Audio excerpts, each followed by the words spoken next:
Hello friends, आप सभी का फिर से स्वागत करते हैं हमारे चैनल ज्योति फन ब्लॉग पर। तो आप सभी देख रहे हैं जुनूनिया पागलपन भाग 45। इससे पहले इस कहानी के 44 भाग अपलोड हो चुके हैं चैनल पर। प्लीज़ आप सभी लोग वो भाग ज़रूर पढ़ लीजिएगा।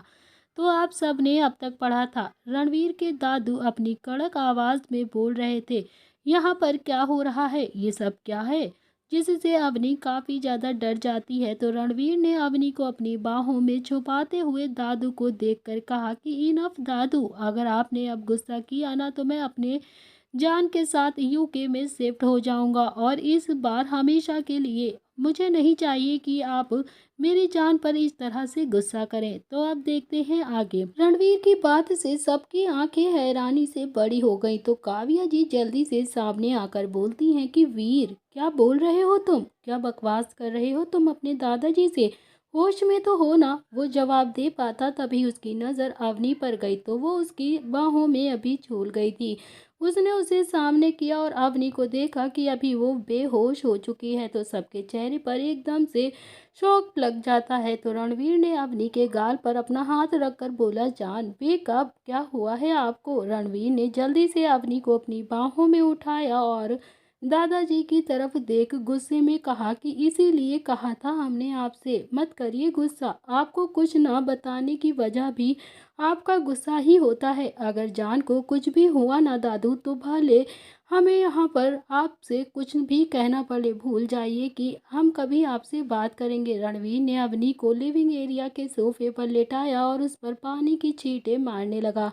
अवनी अभी होश में आने लगी थी और उसकी खुलती हुई आंखें देख सबके चेहरे पर मुस्कान आ गई थी। तो रणवीर उसे गले लगाकर बोलता है कि आप ठीक तो हो ना जान। अवनी जवाब नहीं दे पाई थी क्योंकि वहां पर दादाजी आ गए थे और उसका दिल एक बार फिर से डर से भर गया था। तभी रणवीर उससे थोड़ा सा अलग हुआ और दादाजी की तरफ देखने लगा। उसके देखने के तरीके में ना ही गुस्सा था और ना ही प्यार, वो बस बिना भाव के उन्हें देख रहा था।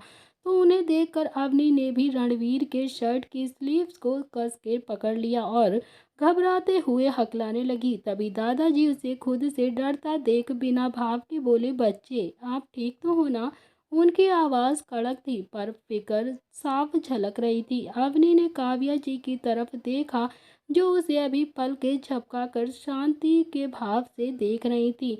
अवनी ने रणवीर को देख उठकर थोड़ा सा खड़ी हो गई और धीरे धीरे आगे जाने लगी। रणवीर अवनी आंखें छोटी करके उसे देख रहा था। अवनी अपना थूक गटकते हुए दादाजी के सामने खड़ी हुई और वो कुछ बोल पाते उससे पहले ही अवनी ने उनके पैर को छूकर कहा कि प्रणाम दादाजी। उसकी आवाज़ में थोड़ा सा डर जरूर साफ झलक रहा था। रणवीर उसके बगल में खड़ा हो गया और उसे देखने लगा। दादाजी ने दोनों को घूरा और बिना भाव के कहा कि जीते रहो। रणवीर ने उनकी बात पर झुककर आशीर्वाद लिया और कहा कि दादू, आपसे आशीर्वाद के रूप में चाहता हूँ कि आप ये कहें कि हमेशा साथ रहो। तो रणवीर की टीचिंग स्माइल से उन्हें देखने लगता है और दादाजी थोड़ा सा खास कर बोलते हैं कि तुम दोनों की जोड़ी हमेशा बनी रहे। तो अवनी उनकी बात सुनकर हल्के से मुस्कुराने लगी। तो काव्या जी अवनी के बालों को सहलाते हुए बोलती हैं कि अवनी आप ठीक हो ना बच्चे। तो अवनी ने भी अपना सिर हाँ में हिलाया और अवनी को अभी डर लग रहा था पर उसे वो चेहरे पर आने से रोक रही थी। उसकी धड़कनें भी अभी काफ़ी ज़्यादा तेज हो गई थी। उसकी घबराहट रणवीर अच्छे से समझ चुका था। उसने अवनी का हाथ कसकर पकड़ा और उसे कमर की तरफ लेकर जाने लगा। तभी रणवीर का ऐसा देख अवनी हैरान थी। दादाजी ने उन्हें देख अपनी सख्त आवाज़ में उन्हें बोला, शादी कब कर रहे हो तुम दोनों। तो उनकी बात पर सबका ध्यान उस तरफ चला गया। तो रणवीर बिना पीछे मुड़े ही बोला, वी आर ऑलरेडी मैरिड दादू। तो काव्या जी रणवीर की बात को क्लियर करते हुए बोलती हैं कि वो पापा जी, वो दोनों ने कोर्ट मैरिज कर ली है और ट्रेडिशनल वेडिंग वो सबके आशीर्वाद के साथ ही करेंगे। तो दादाजी थोड़ा सा गुस्से में बोलते हैं कि मतलब अभी तक इन्होंने शादी नहीं की है और फिर भी साथ में रह रहे हैं। तो उनकी कड़क आवाज़ सुनकर अवनी ने रणवीर के हाथ पर अपनी पकड़ मजबूत कर ली। उसे काफ़ी ज़्यादा डर लग रहा था जिसे महसूस कर रणवीर एकदम से पलटा और दादी जी को देखकर बोला कि शायद आपने सुना नहीं दादू, हमने कोर्ट मैरिज की है। दादाजी रणवीर को देख कड़क आवाज में बोले, विधि विधान से की गई शादी में और कोर्ट मैरिज में बहुत ज़्यादा फर्क होता है, पर उनके लिए रीति रिवाज की शादी अब ज़्यादा मायने रखती थी। तो उनकी धमकी सुन अवनी पूरी तरह से अब हिल गई थी और कहाँ उसने सोचा था कि फैमिली के बीच में उसे अब अच्छा लगेगा, पर यहाँ तो अब उसे सिर्फ डर ही लग रहा था। उसे डर था कहीं वो उससे दूर ना कर दे।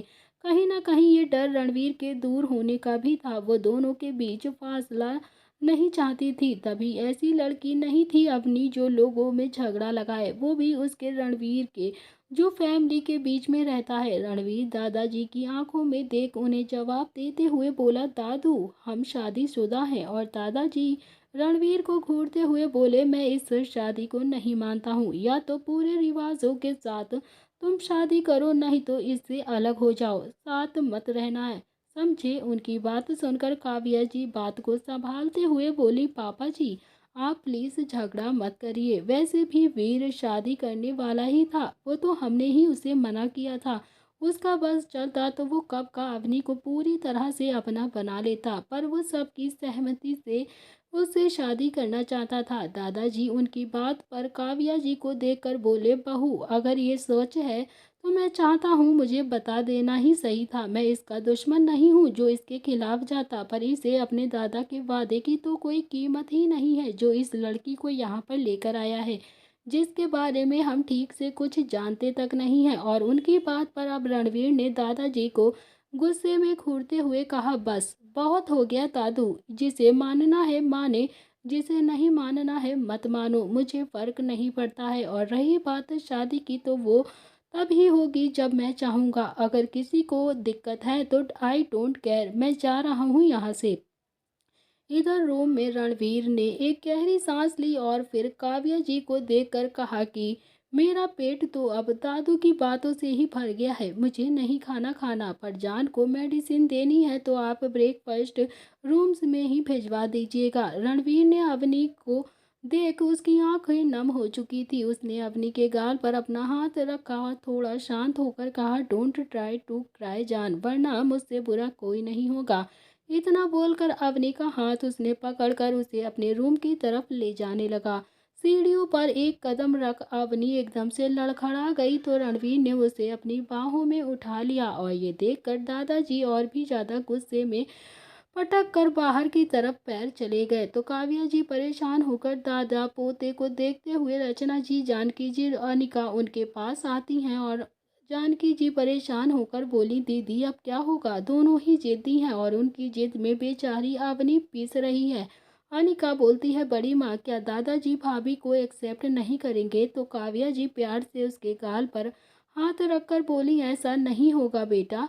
अनी तुम चिंता मत करो, वीर भले ही पापा जी से इस तरह से बात करता है, पर वो उनको मनाने में अच्छे से तरीके जानता है। रचना जी भी मुस्कुराते हुए बोली, हाँ सही कहा आपने। रही बात पापा जी की, तो उन्हें तो बस कल्चर से ही प्रॉब्लम है, वरना अवनी को भी वो पसंद करते हैं। देखा नहीं आपने कैसे आशीर्वाद देते वक्त, और जब वो बेहोश हो गई थी तब उनको सिर्फ आवाज़ ही कड़क थी, बाकी वो अंदर से मोम की तरह जल्द ही पिघलने वाले थे। जानकी जी थोड़ा सा चिंता करते हुए बोली, हाँ पर दीदी मुझे ऐसा लगता है कि इनकी लड़ाई अब जल्दी से ख़त्म नहीं होगी, जिसमें अवनी को सफ़र करना पड़ सकता है। और उनकी बात से सबके चेहरे पर अब चिंता की लकीरें साफ दिख रही थीं, मगर वो सब जानते थे कि रणवीर अपने दादाजी को जरूर मना लेगा। रणवीर का रूम था। रणवीर अवनी को लेकर अब रूम में आ चुका था। अवनी रणवीर के सीने में अपना सिर छुपाकर सुबक रही थी और हल्का हल्का डर भी रही थी। रणवीर उसे लेकर सोफे पर बैठ गया और उसने अवनी को कसकर अपने गले लगा लिया। तो अवनी ने उसके चेस्ट पर इर्द गिर्द अपने हाथ फेर लपेटते हुए उसे रोने लगी। तो उसका रोना देख रणवीर ने अपनी हाथों की मुट्ठियां बना ली और उसने अपनी के बालों को सहलाते हुए फिर से कहा कि जान प्लीज, आई सेड यू ना, डोंट क्राई। तो फिर अवनी रोती हुई आवाज में रणवीर से बोलती है, हम रो नहीं रहे हैं। उसकी बात सुनकर रणवीर उसके गाल को सहलाते हुए बोला, हमें पता है आप रो नहीं रही हैं।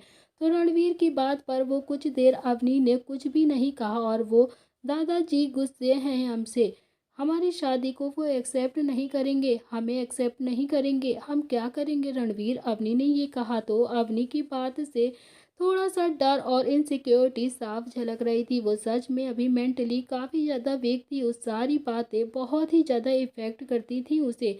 उसे नहीं समझ में आ रहा था कि अब वो क्या करे। वो नहीं रणवीर से दूर जाना चाहती थी और ना ही वो खुद की वजह से किसी को हर्ट करना चाहती थी।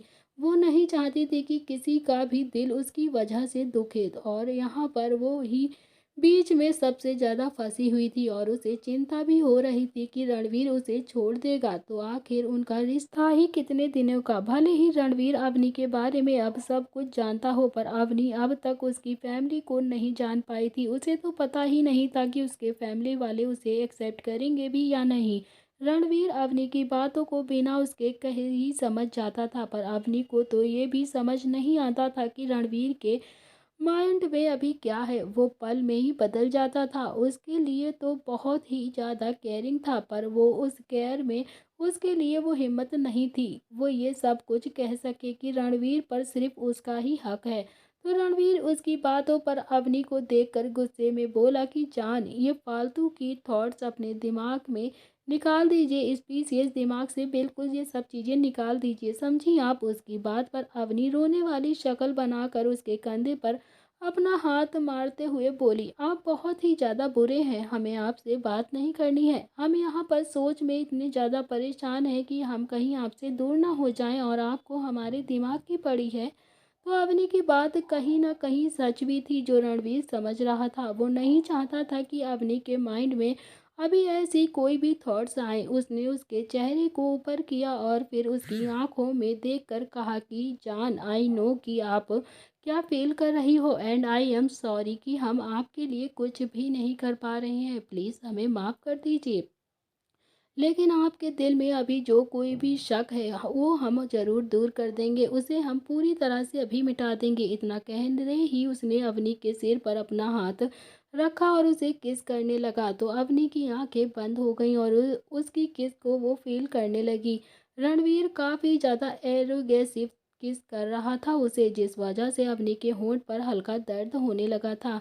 रणवीर ने अवनी के एक थाई को पकड़ा हुआ था और अपने करीब किया तो अवनी एकदम से उस सिर उठी और वो अपने दोनों हाथों से रणवीर को पुश करने लगी।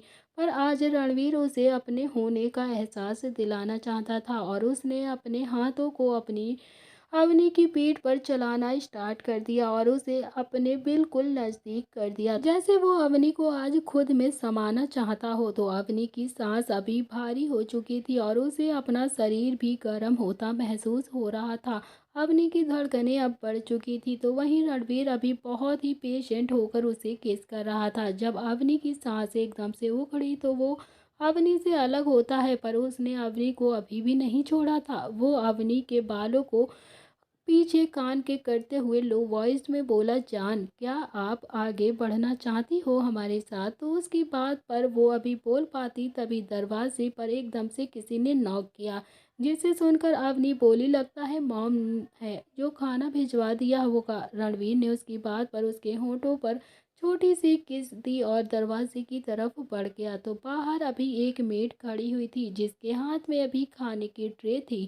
तो रणवीर ने उसे उसके ले लिया और दरवाजे को बंद करके वो अंदर आ गया। वो अवनी के पास गया और उसने वो ट्रे टेबल पर रखा और अवनी को फिर से अपनी गोद में बिठा लिया। अवनी अपनी आंखें नीचे करके उसकी हर एक हरकत को नोटिस कर रही थी। उसने अपने हाथों से अवनी को ब्रेकफास्ट खिलाया और फिर उसी के साथ उसने मेडिसिन भी खिला दी। तो अवनी अभी बिना कुछ कहे उसकी हर बात को मान रही थी, जैसे अभी रणवीर के ही बस में हो। उसने खाना खाने के बाद रणवीर को देखा तभी अवनी का मुंह साफ करते हुए रणवीर बोला, जान, हमें हमारे सवाल का जवाब चाहिए। तो अवनी एकदम से हड़बड़ा गई और उसने अपनी नज़रें नीचे की और शर्माते हुए कहा कि क्या क्या हम आज के लिए रहने दें, हमें वो करके रणवीर ने भी मुस्कुराते हुए उसके गाल पर किस किया और कहा कि ठीक है जान, पर आप एक बात अच्छे से मान लीजिए और अपने दिमाग में बैठा लीजिए कि आपको हमसे अब कोई भी अलग नहीं कर सकता है और ना ही हम कभी ऐसा होने देंगे। उसकी अंत पर अवनी ने हाँ में अपना सिर हिला दिया और फिर रणवीर उसे सोफे पर लिटाते हुए बोला कि जान, अच्छी बात है कि आप समझ गई, लेकिन इसके लिए आपको पनिशमेंट तो ज़रूर मिलनी चाहिए, है ना? तो अवनी ने एकदम से अपनी आंखें सिकोड़ियाँ छोटी कर रणवीर को घूरते हुए कहा कि आप हमें हमेशा ही पनिशमेंट क्यों देते हैं? आज हम आपको पनिशमेंट देंगे, समझे आप? तो रणवीर ने भी उसके नेक पर हल्के से किसेस की और फिर कहा कि ठीक है, हमें सब कुछ मंजूर है, तो क्या आप जो चाहे हमारे साथ कर सकती हैं। तो अवनी के चेहरे पर अब डेविल मुस्कान आ गई थी और उसने रणवीर के चेहरे पर अपनी उंगलियां फेरते हुए नीचे आने लगी और फिर रणवीर मुस्कुराते हुए उसे ही देख रहा था। उसने अवनी की कमर पर अपना हाथ सहलाते हुए कहा कि हमें ऐसा क्यों लगता है जान कि आप हमें सीड्यूस करने की कोशिश कर रही हो और हमें प्यार करने के बारे में सोच रही हो। तो अवनी ने रणवीर के शर्ट के बटन को खोलते हुए कहा, नहीं हबी, आप गलत सोच रहे हैं। हम सीड्यूस करने के बारे में नहीं सोच रहे हैं, हम कर रहे हैं जो करने दीजिए। रणवीर की आईब्रो तिरछी मुड़ी और उसने उसकी आंखों में देखा। उसे यकीन था कि अवनी के मूड अभी स्विंग की वजह से ये सब हो रहा होगा, पर वो खुश था। उसकी जान धीरे धीरे उसके जैसे जो हो रही थी। उसने रणवीर के सीने पर अपने होंठ रख दिए, जिससे रणवीर की आंखें एकदम से बंद हो गईं और उसने अपनी पकड़ अवनी की कमर पर कस ली, जो अवनी अभी साफ महसूस कर पा रही थी। तो अवनी ने एक गहरी सांस ली और प्यार भरी किस करते हुए रणवीर से कहा कि आई लव यू रणवीर। इसके नेक के पास पहुंची और फिर रणवीर अभी भी अवनी के ऊपर ही था। उसने अचानक ही अवनी की गर्म सांसें अपने चेहरे पर महसूस की और फिर वो बोला, मत करो जान, बाद में आपको तकलीफ होगी। तो रणवीर की नेक पर वो छोटा सा बाइट कर अवनी अपनी हव की वॉइस में बोलती है कि हमें पता है कि हमें तकलीफ आप बिल्कुल नहीं दे सकते हैं और फिर भी हम ये सब कुछ सह लेंगे अगर होगी भी तो। रणवीर के चेहरे पर अब चार्मिंग स्माइल आ गई थी। उसने अवनी को कस कर हक किया और गले लगा कर उससे किस करने लगा। उसके खुले चेस्ट पर अवनी जो मन आ रहा था कर रही थी, अपने आगोश में वो समा रही थी। रणवीर लो वॉइस में बोला, जान, आप हमें पागल बना रही हैं। कहीं आप हमारा पागलपन बन गई तो आपका हमसे दूर जाना बहुत मुश्किल हो जाएगा। हम आपको एक सेकंड के लिए भी नहीं छोड़ पाएंगे और ना ही हम आपके बिना अकेले रह पाएंगे। अवनी ने शर्म से अपनी आंखें बंद कर ली और रणवीर के कॉलर को अपने दोनों हाथ से खींचकर अपना चेहरा छुपाने लगी। तो रणवीर ने अफसोस से अपनी आंखें मींची और कहा कि शिट जान, आप जाइए यहाँ से, इससे पहले मैं अपना पूरा कंट्रोल खो दूँ और आपको खुद से संभालूं। तो प्लीज हमें यहाँ से छोड़कर चली जाइए। रणवीर की बात पर अवनी ने अपनी गर्म सांसें उसके सीने पर छोड़ते हुए धीरे से कहा कि पर मैं रेडी हूँ अभी। तो रणवीर ने अवनी की बात पर उचकते हुए अपने कॉलर बोन पर हल्के से किस करते हुए कहा, पर मैं नहीं जान, ये हमारा बहुत ही स्पेशल मोमेंट है जिसे मैं बहुत ही ज़्यादा खूबसूरत बनाना चाहता हूँ, जो इस वक्त मुमकिन नहीं है। रणवीर की बात पर अवनी ने चेहरा बाहर निकाला और उसे देखते हुए कहा, मिस्टर मॉनिस्टर, क्या ये भी कोई सेलिब्रेट करने के मोमेंट होते हैं जिसे आप खूबसूरत बनाना चाहते हैं? मैंने तो यही पता किया है, बस दो लोगों की ज़रूरत होती है जो अपनी मर्जी से करीब आते हैं, ना कि इस मोमेंट को सबको दिखाते हैं या फिर सेलिब्रेट करते हैं। तो अवनी ने अपनी बात पूरी नहीं की क्योंकि उसे रणवीर की आंखें दिखी जो उसे ही बड़ी बड़ी करके घूर रही थी। उसने सोचा भी नहीं था कि वो फ्लो में उसने ये सब कुछ क्या कह दिया है। उसने अपने होंठ एकदम से बीचे और ये देखकर रणवीर को हंसी आ गई। उसने उसके लिप पर पिक देकर कहा कि जी हाँ जान, होता है। थोड़ी दिन हमारे साथ रहने के बाद आप खुद ये समझ जाएंगे कि सारी चीज़ों के लिए एक मोमेंट होता है, क्योंकि वो हम आपसे ज़्यादा खूबसूरत बनाना चाहते हैं। मैंने तो बस यही पता किया है कि बस 2 लोगों की ज़रूरत होती है जो अपनी मर्ज़ी से करीब आते हैं, ना कि इस मोमेंट को सबको दिखाते हैं या फिर सेलिब्रेट करते हैं। तो अवनी ने अपनी बात पूरी नहीं की क्योंकि उसे रणवीर की आँखें अभी दिखी थी, जो उसे ही बड़ी-बड़ी करके घूर रही थी। उसने सोचा भी नहीं था कि उसने फ़्लो में क्या-क्या कह डाला है। उसने अपने होठों को एकदम से मींचा और फिर ये देखकर रणवीर को भी हंसी आ गई थी। उसने उसके लिप पर हल्की सी किस करके कहा कि जी हाँ जान, ये सब कुछ होता है। थोड़े दिन हमारे साथ आप रहेंगी ना तो आप खुद ही समझ जाएंगी कि ये सारी चीज़ों के लिए एक मोमेंट होते हैं, वो बहुत ही ज़्यादा स्पेशल होते हैं क्योंकि वो हम आपके साथ बिताने वाले हैं। और ये मोमेंट तो सबसे ज़्यादा स्पेशल होता है। पता है क्यों? अवनी ने शर्म से नासमझी में अपना सिर हिलाया और ये देख रणवीर उसके बालों को कान के पीछे करते हुए बोला, वो इसीलिए क्योंकि जब 2 लोग करीब आते हैं तो एक दूसरे को सिर्फ वो लोग नहीं आते, उनकी रूह भी उनकी एक हो जाती है और जो हमेशा उनके प्यार को बढ़ाती है। तो हुआ ना स्पेशल मोमेंट। अवनी ने उसे गले लगाया और थोड़ा सा दुखी होकर बोली, हम आपसे कभी भी दूर नहीं जाएंगे। और हम दादाजी को कैसे मनाएंगे रणवीर? हमें पता है कि आप उन्हें हर्ट नहीं करना चाहते हैं, पर कभी उनके दिल में ख्याल आया और उन्होंने हमें आपसे अलग कर दिया तो हम क्या करेंगे? आप उस लड़की से शादी कर लेंगे क्या जो दादाजी ने आपके लिए पसंद की है? तो अवनी की इनसिक्योरिटी वाली बात सुनकर रणवीर अच्छे से समझ गया था। उसने उसे खड़ा किया और उसको पीछे से गले लगाकर प्यार से बोला, दादू हमारे बारे में क्या सोचते हैं ये आपको सोचने की ज़रूरत नहीं है और आपको शाम को पता चल जाएगा। तब तक आप पढ़ाई करो और आराम करो और आप रूम के बाहर भी नहीं जाएंगी। एली और ईरा आने वाली हैं तो आपको जो भी चाहिए होगा आप उन्हें बता देना। अवनी ने ऐसे ही हाँ में अपना सिर हिलाया और ये देखकर रणवीर हल्के से मुस्कुराता है और उसके नेक पर किस करके वो बाहर की तरफ जाने लगा। अवनी भी रणवीर को देखती हुई सोने लगती है। इधर दूसरी तरफ विकी इस वक्त कार ड्राइव कर रहा था। उसके चेहरे पर अभी काफ़ी ज़्यादा चिंता की लकीरें थीं। वो काफ़ी ज़्यादा घबराया हुआ लग रहा था, जैसे उसने कोई चीज़ खो दी हो। उसके साथ अभी कोई भी गार्ड नहीं थे। वो काफ़ी तेज़ी से ड्राइव कर रहा था। उसने अचानक तेज़ी से एक ब्रेक लगाई और कार को रोक दिया। उसने बिना कार पार्क किए अंदर बढ़ गया। वो इस वक्त लाइफ लाइन हॉस्पिटल में मेन गेट के पास ही खड़ा हुआ था और वो भागते हुए सीधा अंदर जा रहा था। वो घबराहट में हुई आवाज़ में एक नर्स से पूछते हुए बोला, नर्स वो ईरा देसाई वो कहाँ पर है और कैसी है? इस वक्त किस वार्ड में है? सामने खड़ी नर्स ने विकी को देखा और फिर कहा कि सर वो वार्ड नंबर 9 में है। मैं उनका एक्सीडेंट हुआ था और कंडीशन आप डॉक्टर से ही पूछ लीजिए क्योंकि उनकी हालत अभी काफ़ी ज़्यादा ख़राब है। काफ़ी ज़्यादा खून बह चुका है, उन्हें कई जगह चोट आई है और उनके साथ एक लड़की भी थी जिसके हाथ में चोट लगी है शायद। तभी विकी एक सेकंड के लिए भी वहां पर नहीं रुका और भागते हुए वहां से चला गया।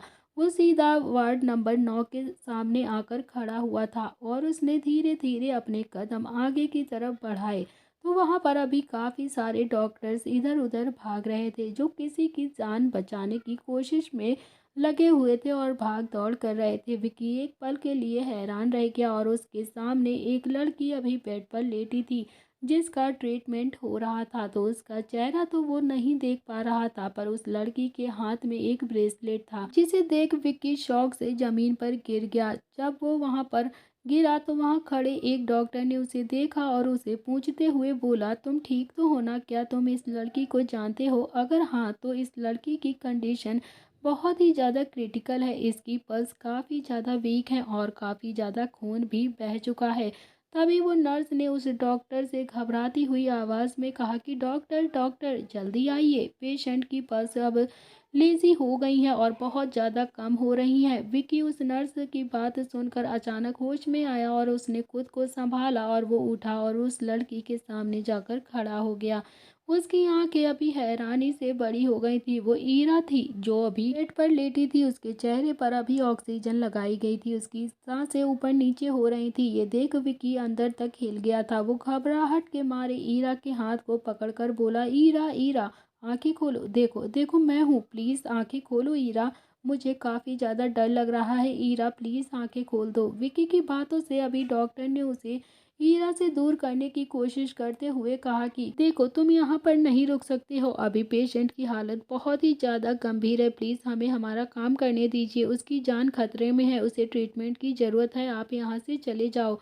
विकी की आंखें एकदम से नम हो चुकी थी और उसने चिल्लाकर डॉक्टर से कहा कि कैसे डॉक्टर हैं आप, यहाँ पेशेंट तड़प रहा है और आप बहस कर रही हैं। कहीं नहीं जाने वाला हूँ मैं यहीं पर रहूँगा अपनी ईरा के पास, प्लीज़ ईरा को जल्दी से ठीक करिए, अगर इसे कुछ भी हुआ ना तो जिंदा नहीं छोड़ूंगा, मैं आपको बर्बाद कर दूंगा, क्योंकि मुझे मेरी ईरा चाहिए सही सलामत से, और उसे अगर कुछ भी हुआ ना तो ये पूरा हॉस्पिटल यहीं पर ख़त्म हो जाएगा। इधर दूसरी तरफ रॉय इंडस्ट्रीज में रणवीर अपने कैबिन में काम कर रहा था। तभी अचानक से अमन भागते भागते वहां पर आया और बिना देरी किए घबराती हुई आवाज़ में बोला, बॉस बॉस, वो ईरा का एक्सीडेंट हो चुका है, वो हॉस्पिटल में है। जैसे ही रणवीर ने ये सुना तो वो काफ़ी ज़्यादा हैरानी से अपनी चेयर से उठकर खड़ा हो गया और गुस्से में उसकी आंखें लाल हो गईं। उसने अमन से पूछते हुए कहा, कैसे और कब हुआ ये सब? अमन ने राहत की सांस लेकर बोला कि 1 घंटे पहले ईरा रोड क्रॉस कर रही थी, तभी एक कार ने उसे टक्कर मार दी। हमने पता किया है तो वो एक्सीडेंट नहीं था, किसी ने इन सब को जानबूझकर किया है बॉस। रणवीर ने अमन की तरफ आते हुए कहा कि विकी कहाँ पर है इस वक्त? तो अमन ने रणवीर के साथ जाते हुए धीरे से कहा कि वो अभी हॉस्पिटल में ही है, मैंने मानव सर को भी इन्फॉर्म कर दिया है इन सब चीज़ों के लिए, वो ईरा का ट्रीटमेंट कर रहे हैं। तो रणवीर लिफ्ट की तरफ जाते हुए बोला कि किसी को भी पता नहीं चलना चाहिए, खास तौर पर जान और एली को, और मेंशन की प्रोटेक्शन भी बढ़ा दो, और डैड को इन्फॉर्म करो कि मुझे अभी की अभी उस इंसान की सारी कुंडली चाहिए जो भी इसके पीछे है, मैं उसे जिंदा नहीं छोड़ूंगा। अमन ने हाँ में अपना सिर हिलाया और रणवीर जैसे ही लिफ्ट के अंदर होने वाला था तभी उसका फ़ोन रिंग करने लगा। उसने अपने कॉलर आईडी देखी तो जिस पर अभी जान नाम फ्लैश हो रहा था। उसने अमन को हाथ दिखाकर रुकने का इशारा किया और कॉल को पिक किया। सामने से अवनी की चिड़ी हुई आवाज़ आई, हबी आप बहुत ही ज़्यादा बुरे हैं, आपने ईरा को इतना काम दे दिया है कि वो मेरा फ़ोन भी नहीं उठा रही है। और फिर रणवीर ने अवनी की बात पर एक गहरी सांस ली और शांत आवाज़ में कहा कि जान ईरा अपने नानी के घर गई है, कुछ दिन उनके साथ ही रहेगी, तो अभी आप बताओ कि एली आपके साथ है या फिर नहीं? तो अवनी ने भी थोड़ा सा रोंदी शक्ल बनाकर कहा कि हाँ वो यहीं पर है, मगर मुझे ईरा की याद आ रही है। तो रणवीर ने उसकी बात पर कहा कि आप उसे फ़ोन दीजिए, हमें कुछ बात करनी है उससे। तो अवनी ने मूड कर लिया और फिर एली को देखा और हाथ में पकड़ा फ़ोन उसकी तरफ बढ़ाते हुए कहा कि एली लो बात करो। एली ने कन्फ्यूजन से उसे देखकर फ़ोन लेकर बोला, यस सर। उसकी बात पर रणवीर ने बिना भाव के एली से कहा कि मेरी बात ध्यान से सुनो एली, जान को ईरा को अभी कॉल मत करने देना, वो किसी काम से बाहर गई है, बाकी सबसे कहो कि घर से वो बाहर ना जाए तब तक जब तक मैं वापस नहीं आ जाता, और ना ही कोई अनजान घर के अंदर आना चाहिए, ओके? तो एली ने अपना हाँ में जवाब दिया और फिर फ़ोन अवनी को वापस कर दिया। तो अवनी ने रणवीर से पूछते हुए कहा कि आप कब आ रहे हैं घर पर, हमें आपसे कुछ बात करनी है। तो रणवीर ने अवनी को प्यार से जवाब दिया कि जान हम थोड़ी ही देर में घर वापस आ जाएंगे, तब तक आप सिर्फ रेस्ट करेंगी, ओके? तो अवनी ने उदासी मन से हाँ में अपना जवाब दे दिया और फोन काट दिया। तो वहीं रणवीर ने फोन पर अपनी पकड़ मजबूत की और गुस्से से कहा कि इसका जवाब तो तुम्हें जरूर मिलेगा, वो भी बहुत ही जल्द।